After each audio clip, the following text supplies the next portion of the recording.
ईश्वर की प्यारे संतानों के रूप में मेरे निजात्मा अंतरतम में छुपे हुए खजाने को हम कैसे प्राप्त करें, उसकी चाबी हमारे हाथ में से खो गई है। आनंद है लेकिन चाबी हमारे हाथ से खो गई है। उसके बहुत सारे कारण हैं।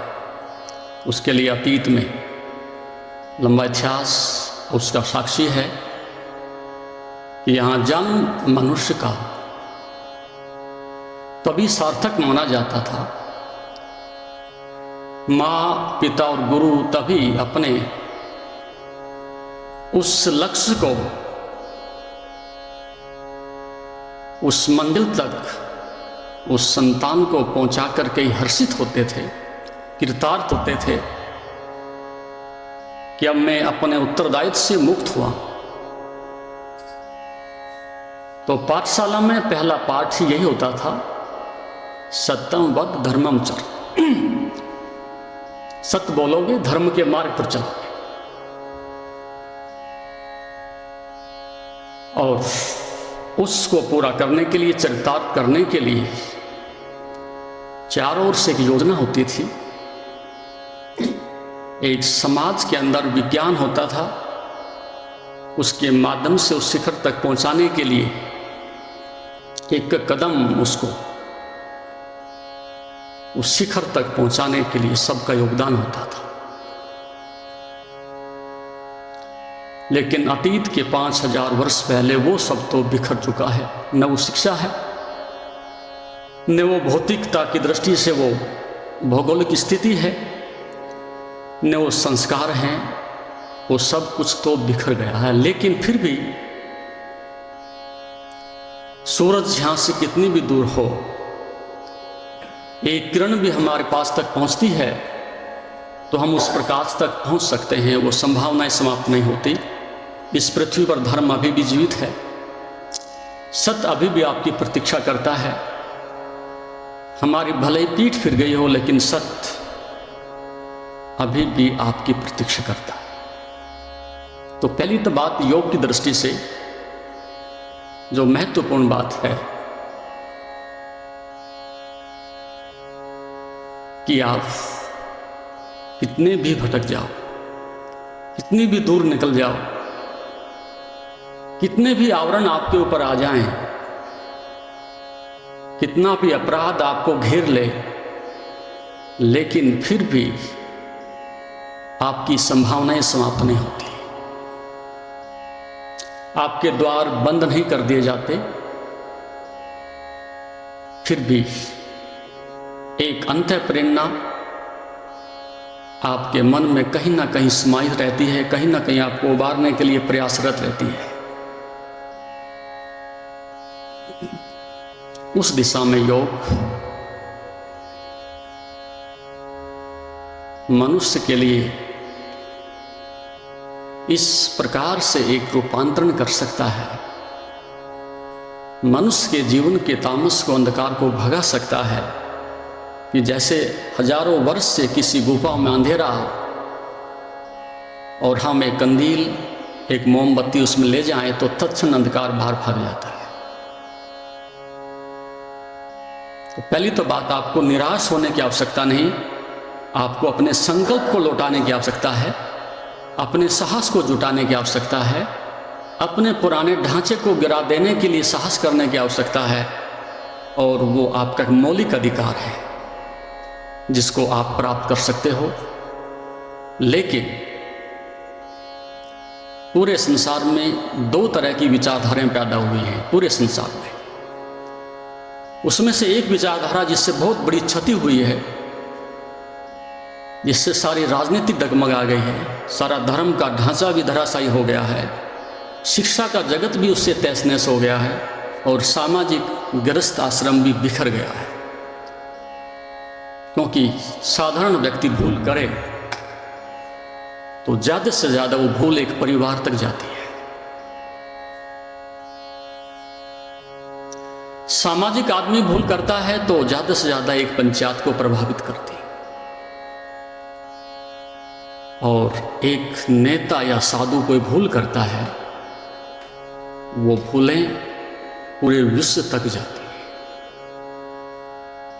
जितने महान पद पर आप होते हो, उतनी ही संभावना होती है कि आप अपनी महानता से संसार को सुख पहुंचा सकते हैं।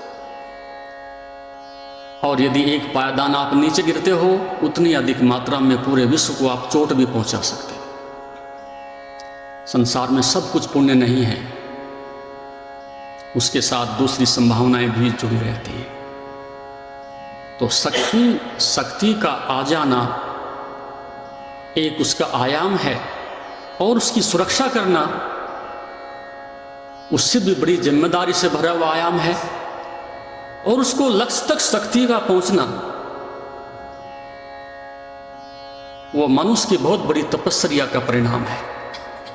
तो दो विचारधाराएं पूरे विश्व में पैदा हुई। एक विचारधारा जिसको लोगों ने कहा कि पाप से घृणा करो, पापी से नहीं। मैं नाम नहीं लूंगा, इससे बड़ा अनर्थ हुआ है। इससे अपने षड्यंत्र को, अपनी बुराई को दूसरे तक पहुंचाने के लिए, शोषण करने के लिए बहुत बड़ा बल मिला है।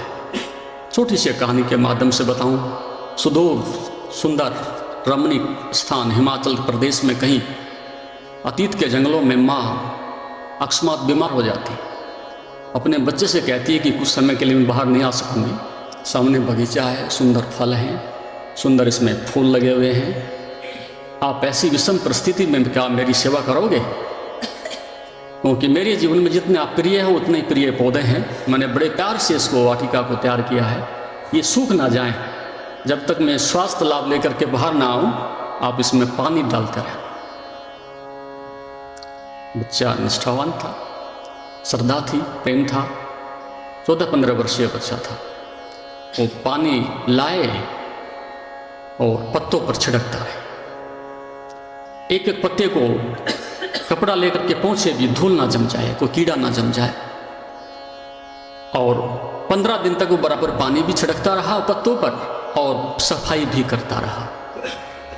लेकिन परिणाम ये हुआ कि 15 दिन के बाद जब माँ निकल करके बाहर आई तो सारे फूल नीचे मुरझा के गिर चुके थे, पौधे वो मूर्छित हो गए थे, सारे मरणासन स्थिति में थे। और माँ की आंखों में अश्रु आ गया। उसने बेटे से कहा कि तुझे एक छोटी सी सेवा के लिए मैंने इस बगीचे के लिए, कार्य के लिए नियुक्त किया था, क्या आपने ये कार्य ठीक से नहीं किया? उस बच्चे ने कहा, माँ देख मेरे हाथ में छाले पड़े हैं और मैंने इतने अच्छी प्रकार से कि शायद आप भी नहीं इतनी प्रकार से कर सकती। एक एक पौधे को मैंने साफ किया है, पत्तियां झाड़ी हैं, खूब पानी छिड़का इनके ऊपर। तो उसने कहा, बेटे पुरुषार्थ तो तुमने खूब किया है लेकिन गलत दिशा में हो गया। श्रद्धा तो खूब दिखाई है लेकिन तेरी श्रद्धा जड़ों तक ना पहुंची। पानी पत्तों पर आकर के गिर गया और लुढ़क गया, और वो जो जड़ें थी जिससे पोषण मिल रहा था, जिससे फूल खिल रहे थे, सुगंध आ रही थी, तो उसके कारण से पौधे तो मर गए। अधिकांश हम में से भी अधिकांश दुर्भाग्यशाली आदमी ऐसे ही हैं। हम श्रद्धा भी दिखाते हैं, निष्ठा भी दिखाते हैं, पुरुषार्थ भी करते हैं, मंदिर भी जाते हैं, सत्संग भी कर लेते हैं, लेकिन हम पत्तों पर पानी छिड़कने वाली प्रक्रिया तक ही सीमित रहते हैं। तो ये अधूरा वक्तव्य है जिसने दिया है कि पाप से घृणा करो, पापी से नहीं। लेकिन योग कहता है कि जब तक पाप का स्रोत तुम बंद नहीं कर देते, उतने से पहले पाप समाप्त नहीं हो सकता। कहां से आया पाप? आया कहां से? और जब तक कि पाप की जननी जहां पर है, जो स्रोत मनुष्य के अंदर है, उसको अज्ञान कहो, मूर्छा कहो, जब तक वो समाप्त नहीं होता, उतने से पहले पाप की गंगा तो बहती रहेगी। ये व्यर्थ में नाहक आदमी के साथ उसको धोखा देकर के व्यर्थ में ही अपने जीवन से उसको उस पुरुषार्थ से वंचित रखा है। तो योग कहता है कि केंद्र के बदल जाने से परिधि अपने आप बदल जाती है। मनुष्य के अंतःकरण के बदल जाने से उसका पाप, उसकी इंद्रियों से जो बाहर प्रकट होने के लिए आतुर था, उसके सब द्वार बंद हो जाते हैं। तो योग ने उसके विपरीत अपने विज्ञान को विकसित करते हुए मनुष्य को समझाने की कोशिश की है, अपनी इस मान्यता को मनुष्य के सामने प्रकट किया है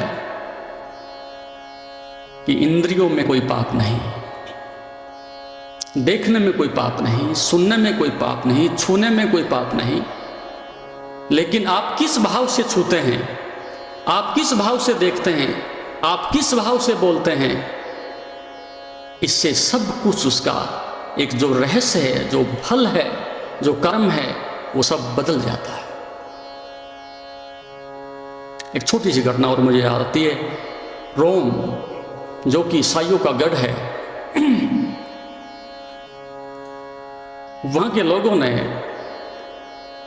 अपने पोप से जाकर के ईसाइयों का जो पोप होता है उससे जाके कहा कि यहां से जितने भी यहूदी आते हैं उनको सबको इस रोम से भगा दिया जाए, हम इनको देखना नहीं चाहते, हमारे शत्रु हैं, बगावती हैं, और यदि ये रोम में रहते हैं तो उसमें हमारा अपमान है, इन लोगों को बाहर निकाल देना चाहिए। पोप समझदार था, शिक्षित था, इतनी बड़ी भीड़ का विरोध भी नहीं कर सकता था और चाहता था किसी तरह से ये क्लेश, ये हिंसा टल जाए, लेकिन जो सफल नहीं हुआ, क्योंकि कई बार पद पर बहुत अच्छे लोग आते हैं, अच्छा काम करना चाहते हैं, लेकिन सामाजिक बुराइयां, सामाजिक दबाव, सामाजिक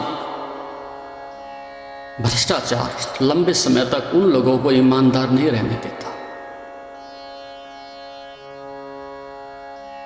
आत्ममंथन करें, बहुत सारे लोग हैं, उनके हृदय में आज भी अपने सत्य को जीवित रखने की भावना है, लेकिन समाज और उसकी प्रतिबद्धताएं उनको पूरा ना करते हुए उनको मजबूरन उन चीज़ों को ढूंढना पड़ता है। पोप नहीं चाहता था, उसने कहा एक तरीका मैं बता देता हूं, पहले तर्क हो, वो लोग मंच पर आएं, अपनी बात कह सकें, हम भी अपनी बात कहें, और ठीक है उसमें जो जीत जाए वो रोम में रहे।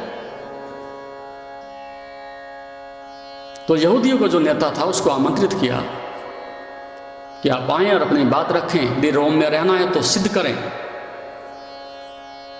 उस प्रधान ने पहले कदम पर मना कर दिया कि मैं कुछ भी तर्क दूं पक्ष में, फिर भी ईसाइयों के ही जाना है, पादरी ने ही निर्णय लेना है, और वो निर्णय अपने विपक्ष में क्यों लेगा, और मैं इस तरह का अपराध और पाप अपने सिर पर नहीं लेना चाहूँगा। कल को पूरी जितनी भी यहूदी जाति है वो मुझे सदैव सदैव अनंत काल तक कहती रहेगी इसके कारण से हमें रोम से निकाला गया, मैं तर्क के लिए जाना नहीं चाहूँगा।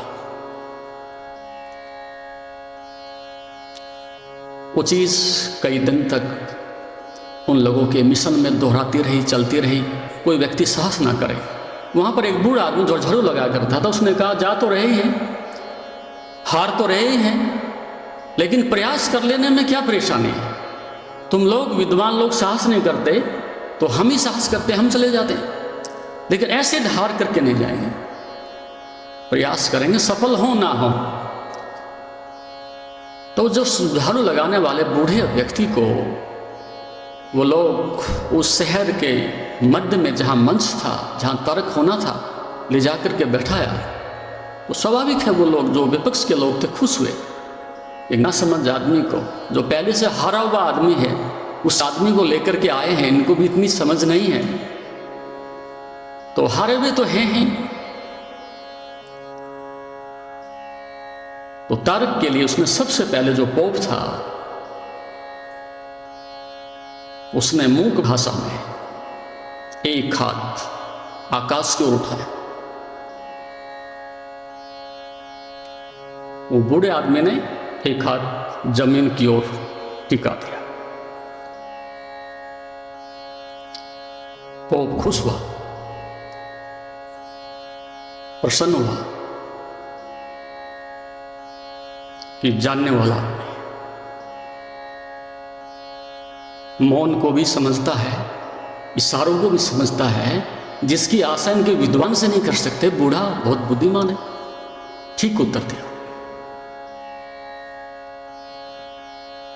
लेकिन दूसरी बार उस पोप ने उसके सामने एक उंगली की ऐसी, उस बूढ़े आदमी ने उसके सामने 3 उंगली कर दी ऐसी। इस उत्तर के बाद पोप अंदर से पसीना पसीना, और वो हार की कगार पर जब पहुंचने लगा, अब मुश्किल है बात। उसने भी सोचा सिद्धांतों से आदमी को नहीं हरा सकते, तो एक रहस्यात्मक दृष्टिकोण से, एक काव्यात्मक जगत से कुछ काम लेना चाहिए। उसने अपनी जेब में से एक सेब निकाला, उसने उसके सामने किया। वो बूढ़े ने बगल में से लंच अपना लिया हुआ था, चपाती निकाल के उसके सामने कर दी।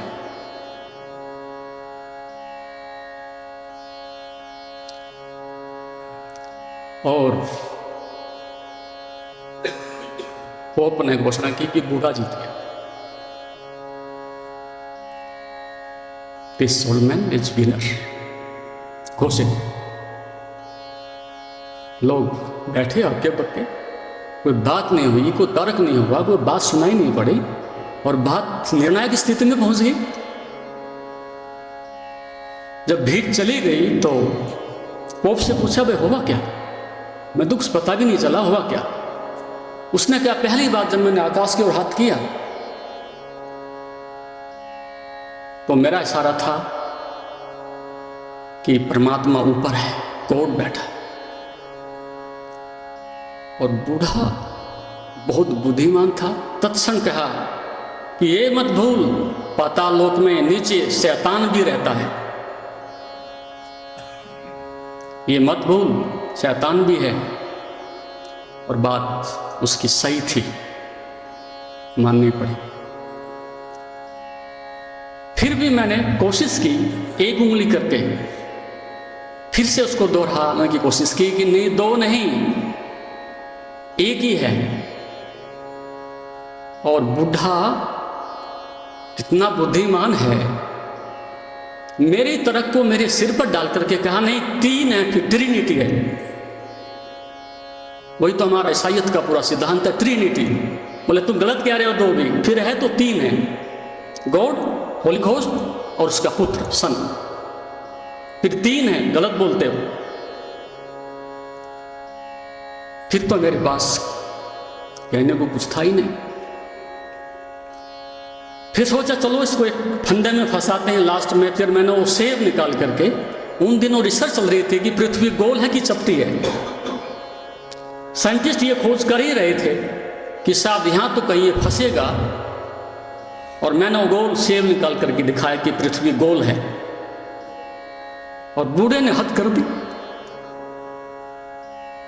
वो चपाती निकाल के कहते नहीं चपटी है, ईसाई कहते हैं, बाइबल कहती है, कैसे मना करोगे?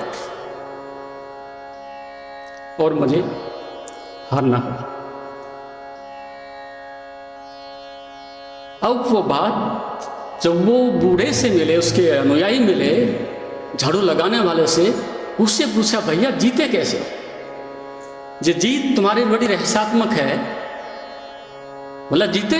यदि चौथा प्रश्न पूछता तो मैं थप्पड़ मार। क्या मतलब भैया? उसने कहा, जब उसने कहा ऊपर हाथ किया,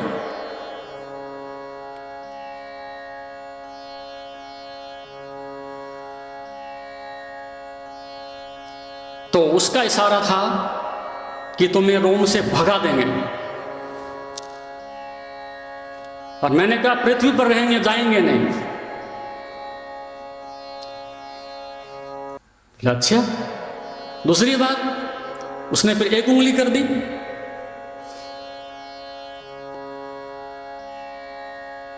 तो उनका जो इशारा था, डेड ड्रॉफ, तुम्हें मार देंगे। तो मैंने फिर कहा डेड ड्रॉप थ्राइस टाइम, तुम्हें एक बार नहीं 3 बार मार देंगे। ऐसे कैसे मार दोगे आप? और फिर उसने अपना लंच निकाला, तो लंच तो मैं भी अपना रोज लेकर के आता हूं। हम बिना लंच के कैसे रह सकते? हमने अपना लंच निकाल लिया।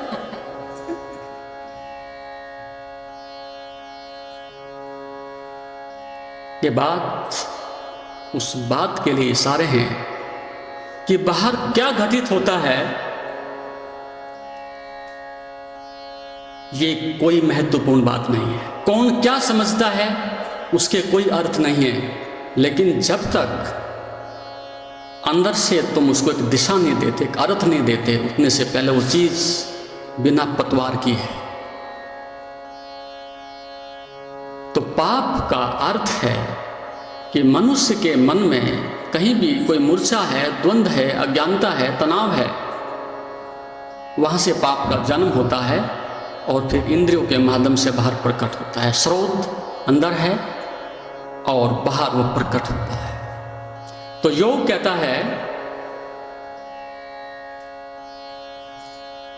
कि उस पाप को समूल नष्ट करने के लिए क्या सूत्र है? कलेश मूल।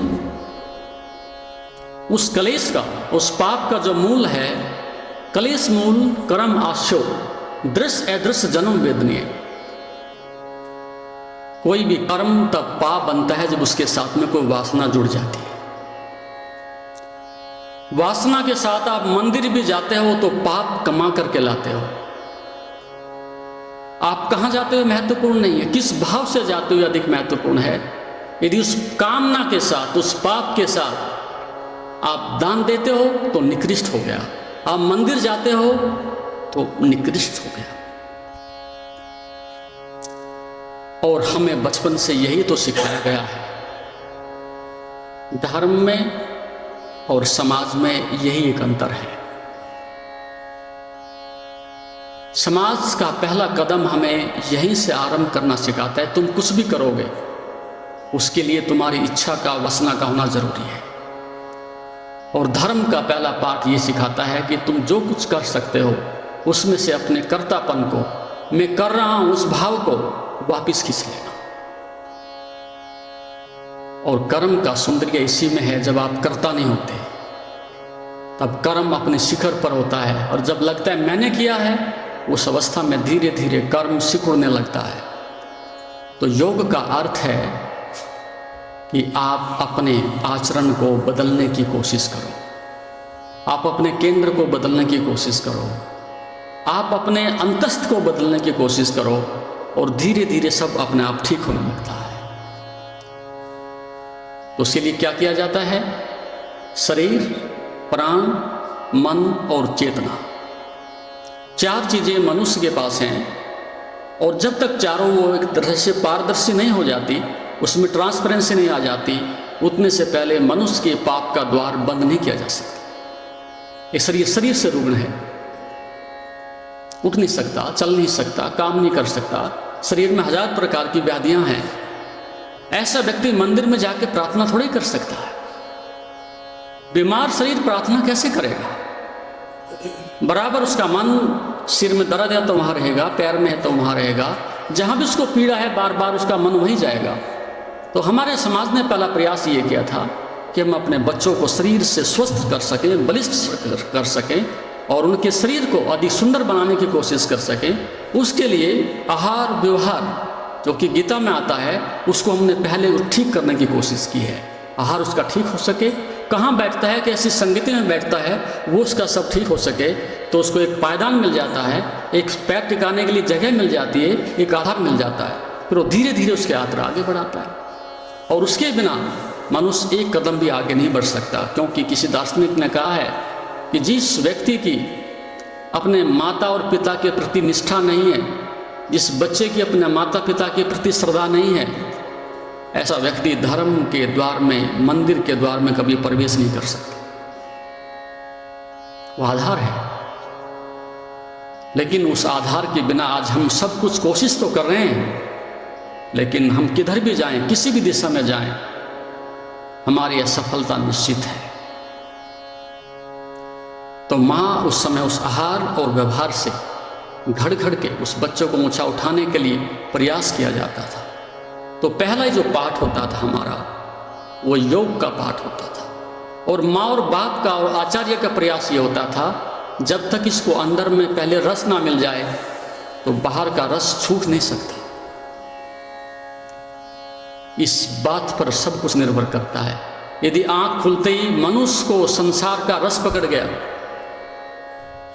चाहे वो सम्मान का है, चाहे पद का है, चाहे पैसे का है, चाहे स्त्री का है, यदि आंख खुलते ही समाज में घुसते ही आदमी को बाहर का रस पकड़ गया, उसको फिर वापस लाना बहुत कठिन है। ठीक इसके विपरीत अगेंस्ट भी है। यदि आंख खुले इससे पहले कि समाज से जुड़े, यदि हम उसको अंदर के रस का कुछ रसास्वादन करा दे, कुछ रस स्वयं का उचख ले, तो भी उसको बाहर आसानी से घसीटा नहीं जा सकता, उसे गिराया नहीं जा सकता। किसी न किसी कोने में वो रस उसको खींचता ही रहेगा, क्योंकि उससे श्रेष्ठ रस कोई नहीं हो सकता। जिसके हाथ में हीरे जवाहरात आ गए हों, वो आदमी कंकड़ पत्थर को ज्यादा देर तक संभाल नहीं सकता। तो पाप को गिराने का सबसे सस्ता, अच्छा और श्रेष्ठ जो साधन था कि जब तक पुण्य की संपदा आपके हाथ में नहीं आ जाती, पाप समाप्त नहीं हो सकता। आनंद का सागर आपके हाथ नहीं लग जाता, उतने से पहले पाप आपका समाप्त नहीं हो सकता। तो योग ने प्रयास ये नहीं किया कि हम एक एक बुराई से लड़ेंगे, एक एक पत्ते पर पानी छिड़केंगे। योग ने एक ही प्रयास किया है, यदि एक गुण आ जाए तो गुणों की बाढ़ लग जाती है, अपने आप द्वार खुलते चले जाते हैं। तो माँ और बाप ने पहला प्रयास आचार्य ने यह किया था कि 10 को नहीं, 20 को नहीं, 2 को नहीं, पहले एक गुण को प्रशस्त किया जाए। और वो गुण श्रद्धा का हुआ करता था, वो गुण प्रेम का हुआ करता था, वो गुण एकाग्रता का हुआ करता था।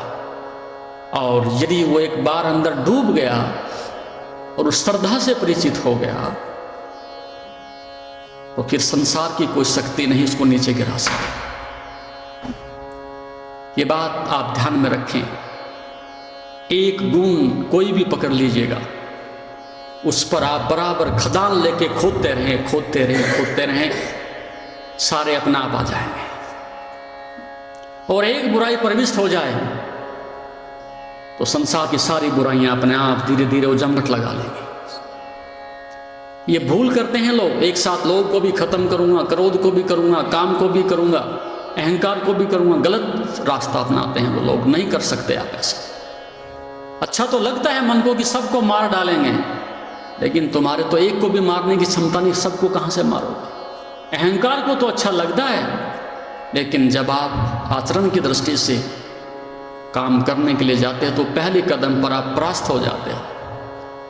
तो एक ही दिशा में, एक ही सूत्र पर, एक ही बुराई पर आपने अनुसंधान यदि कर लिया और अपने उत्तरदायित्व को समझते हुए उसको खोज लिया कि ये वास्तविक मेरा दोष है, तो फिर अध्यात्म की शक्तियों से, अध्यात्म के उस शिखर से आपको कोई वंचित नहीं रख सकता। फिर उस पाप से लड़ने की जरूरत नहीं, किसी पाप से घृणा करने की जरूरत नहीं,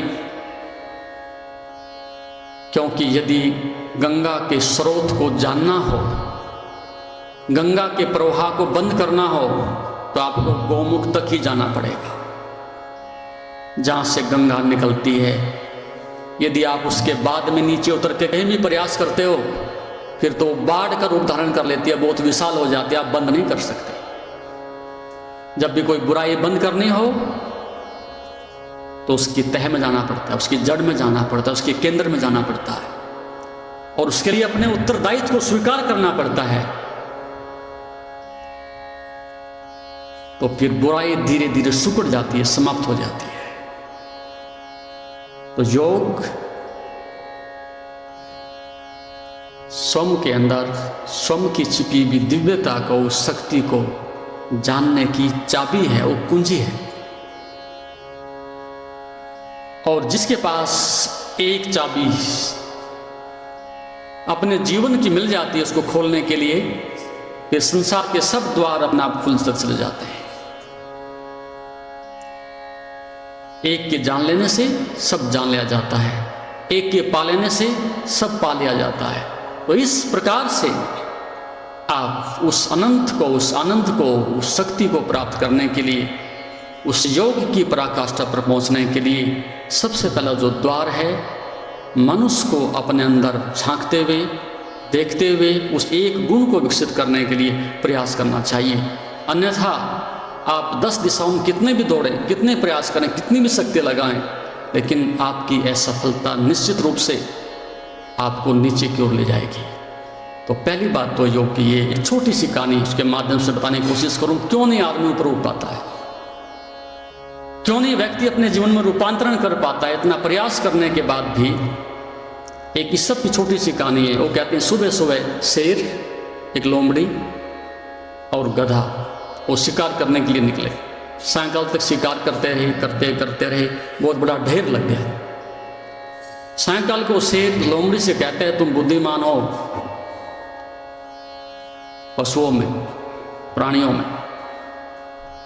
ज्यादा तर्कशील हो, ज्यादा न्यायप्रिय हो, तुम्हारे हाथ में न्याय देता हूं, हम 3 बैठे हैं, तीनों में बंटवारा कर दो।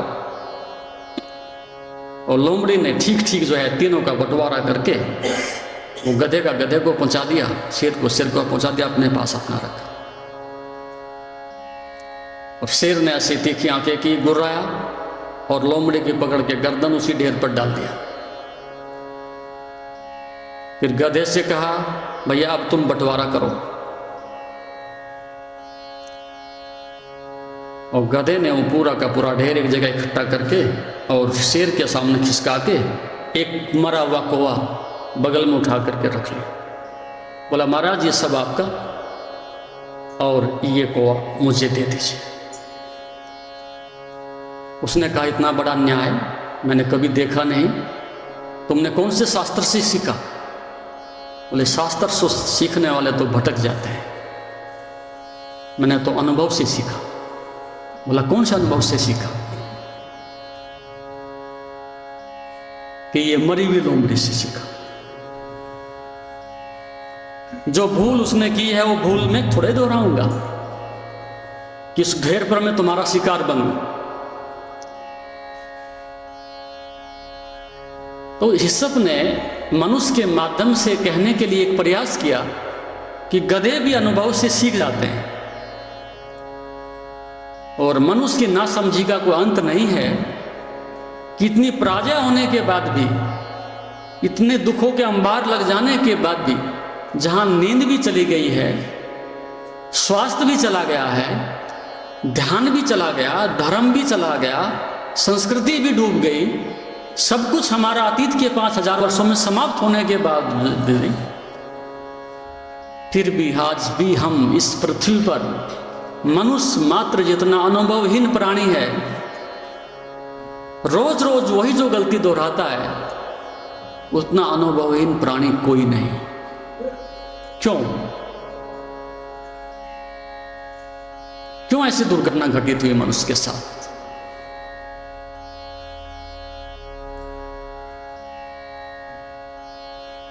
क्योंकि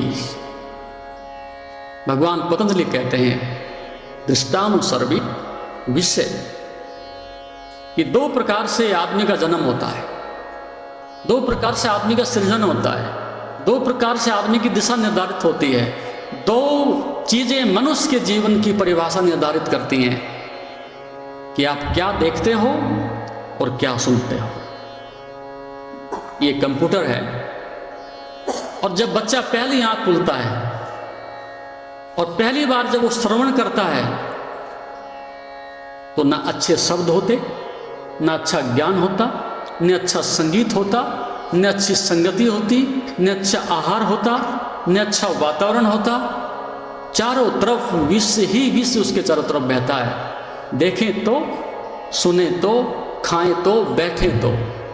जहां चारों प्रकार से, चारों ओर से सभी इंद्रियों को इस प्रकार का विषाक्त भोजन मिल रहा हो तो धीरे धीरे इंद्रियां अपनी संवेदनशीलता, सेंसिटिविटी खो देती हैं और उस जहर को खाने की आदी हो जाती है। फिर आप किसी दिन अमृत ला करके रखोगे, अमृत में से बदबू आएगी उसको, उस जहर में से सुगंध आने लगती है। थोड़ा सा उदाहरण दे के बताता हूँ, कुछ लोग नाराज ना हो। जो व्यक्ति पहली बार शराब पीता है, पीना तो नहीं चाहता, ऐसे कुसंग में चला जाता है, ऐसे दोस्तों में चला जाता है, मॉडर्न सोसाइटी में चला जाता है, लोग कहते हैं यार क्या है, घूंट पी लीजिएगा।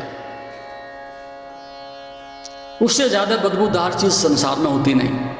इतनी दूर से जो आदमी नहीं पीता वो आदमी नजदीक नहीं जा सकता, वो आदमी स्वयं लाइक नहीं करता। लेकिन यार क्या रखा है, एक घूंट आप पी लीजिएगा और वो दरवाजा एक बार खुल जाता है, उसको उल्टी भी लगती है, बदबू भी आती है, बीमार भी होता है, गला भी उसका पक जाता है, लेकिन फिर भी यार लोग कह रहे हैं। लेकिन फिर आप ही जानते हो, इस प्रकार के जहर को लेते लेते भी उसकी आदत में ऐसा अमृत बन जाता है, उसके बिना सो नहीं सकता, उसके बिना रह नहीं सकता।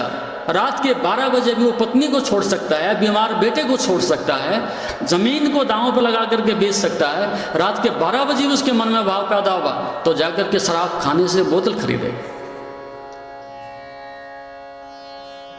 संसार में उससे महत्वपूर्ण कुछ भी उसके लिए नहीं रह जाता। और एक बच्चे को हम कहें कि उस व्यक्ति का इस प्रकार की वस्तु से प्रेम हो गया है, वो कल्पना भी नहीं कर सकता कैसे प्रेम हो गया इतनी गंदी वस्तु से। लेकिन आदत है, जब इंद्रियां धीरे धीरे संवेदनहीनता की ओर बढ़ जाती हैं, मूर्छित हो जाती हैं इंद्रियां, तो ऐसी स्थिति में वो उसको जहर भी अमृत जैसा लगने लगता है। ठीक वही स्थिति हमारी हो गई है। बचपन से ही वही देख रहे हैं, वही सुन रहे हैं, वही खा रहे हैं, उसी में रह रहे हैं, और कभी एक कण भी अमृत का हमारे जीभ पर नहीं आया, हमने स्वाद भी उसका नहीं लिया, तो हम तो सोचते हैं शायद यही हमारे लिए अमृत है। उसके बाहर हम सोच नहीं सकते, उसके बाहर हम जा नहीं सकते। तो योग कहता है जीवन वह है जिसका हम अतिक्रमण कर सकते हैं, जीवन वह है जिसको हम अचीव कर सकते हैं, जीवन वह है जिसको हम अनुभव कर सकते हैं। तो इंद्रियां धीरे धीरे धीरे मूर्छित होती चली गई हैं, और इतना बड़ा आवरण इकट्ठा हो गया है, इतनी मूर्छित हो गई हैं कि मंदिर में जाते हैं हमारे हृदय में कोई संवेदनशीलता नहीं होती। मंदिर में भी हमारे लिए वो मंदिर दुकान बन गया है, कमर्शियल हो गया है। सत्संग में जाते हैं वो भी हमारे लिए एक मनोरंजन का साधन बन गया है। पिछले 20 वर्षों में कम से कम जो मैं देख रहा हूं, मनुष्य का प्रेम मनोरंजन से रह गया है। और जितना आदमी दुखी होता है उतना अधिक मनोरंजन की ओर भागता है। दुखी आदमी कहां जाएगा? सिनेमा घर चला जाएगा। दुखी आदमी कहां जाएगा? शराब खाने में चला जाएगा। दुखी आदमी कहां जाएगा?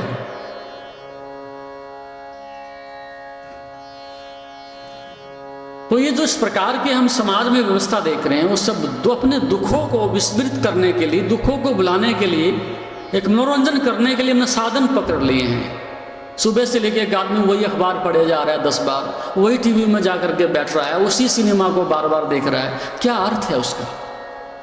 तो जीवन के प्रति जब आदमी का अर्थ खो जाता है, जीवन के प्रति प्रेम खो जाता है, जीवन की खोज बंद हो जाती है, तो फिर आदमी का रस पूरा मनोरंजन में रह जाता है।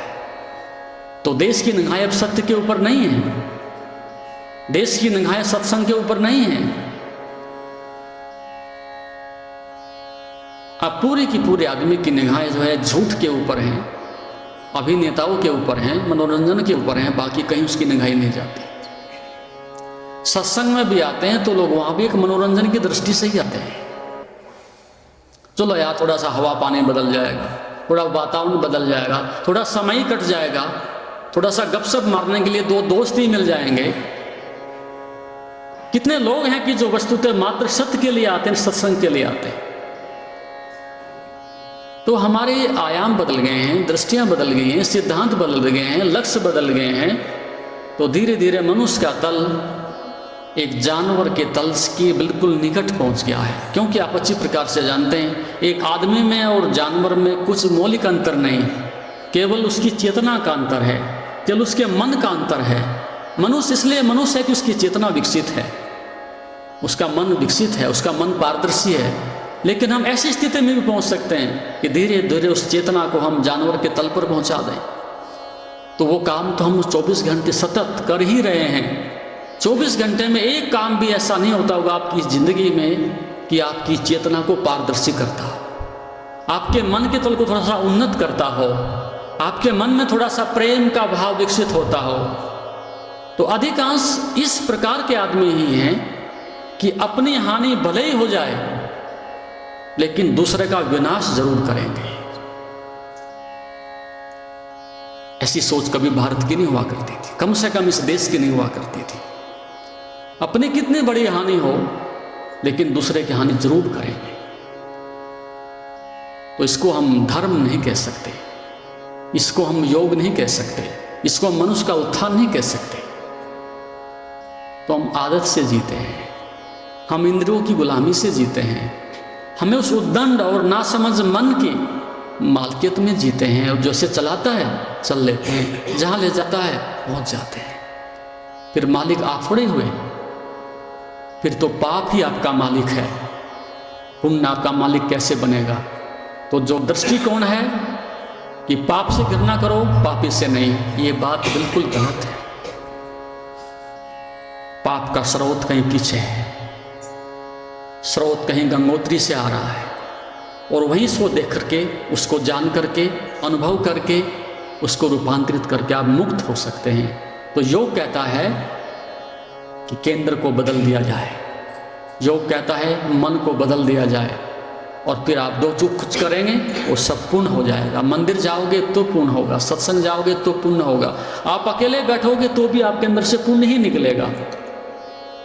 लेकिन इसका ट्रांसफॉर्मेशन, इसका रूपांतरण, अतिक्रमण जीवन का जब तक नहीं होता उतने से पहले हम एक बंद बीज की भांति हैं। वृक्ष होने की, फूल के रूप में खिलने की हमारी क्षमता समाप्त हो जाती है।